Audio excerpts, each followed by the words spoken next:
This week we begin a series entitled, What Do You Believe? I believe all men are created equal. I believe in love. I believe in God. What do you believe? Remember when you were a child, you believed in Santa Claus, the Easter Bunny, and the Tooth Fairy. Some of us believed in ghosts, monsters under the bed, and imaginary friends. As we grew older, our beliefs began to change. No longer were they centered around imaginary characters. Instead, we believed in puppy love, or love at first sight. Our belief that love was something associated with only our family, friends, or God changed to include that special boy or girl who instilled feelings in us like we had not experienced before. Our beliefs took on new meaning as our perspective of the world changed.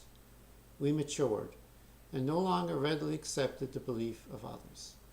Instead, we wanted to decide for ourselves the things we believed. Our parents taught us right and wrong based on their set of beliefs.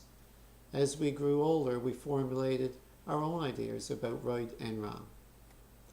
As adults, we have the ability to make our own choices.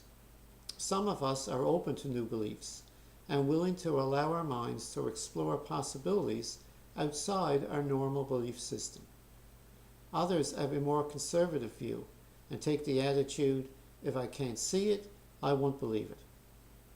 In 2005, 120 of the world's greatest minds were asked to respond to the statement, "What I believe but cannot prove."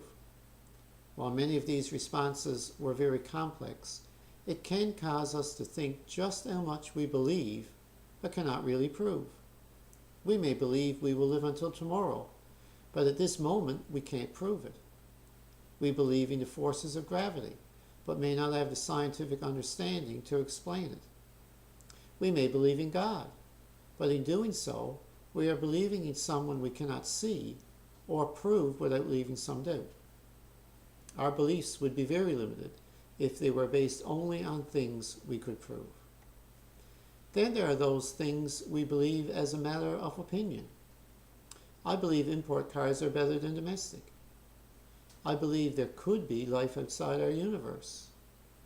I believe war is a necessary evil to provide freedom from tyranny. I can't prove any of these because they are only my personal observations. However, I have the right to hold such beliefs. Sometimes they are only important to us as individuals and have little effect on others. However, the right to our personal beliefs can and often does influence us as a society. Consider the ongoing Middle East crisis or the recent wars in Iraq and Afghanistan. These are examples of belief systems out of control. Islamic terrorists who believe it is God's desire for them to kill Christians and Jews. Suicide bombers who believe there is no greater calling than to strap on a bomb and kill themselves and innocent civilians. Such people can take on the belief that they have the right to force their beliefs on others using whatever means necessary. In the Western world, we are more reserved in terms of our fundamental beliefs and seldom resort to such violence. However, it does show us how our daily lives can be affected by the things we and others believe. I searched the word believe on the internet and it provided 97 million hits. Many of them were organizations stating their religious, social, economic, or political beliefs. How we rank these in importance will influence our daily actions and ultimately shape our lives. What are the most important things you believe? I believe the answer to this question is determined by how we view our existence on earth and whether we believe there is something beyond. In the following weeks, we will look at the contrasting beliefs of two views. One assumes we are alone in this universe, while the other assumes we were created and are governed by a higher authority, God. Some believe these two views can cross over, and we can pick parts from both to establish a belief system tailored to us as individuals. I believe we must choose one or the other.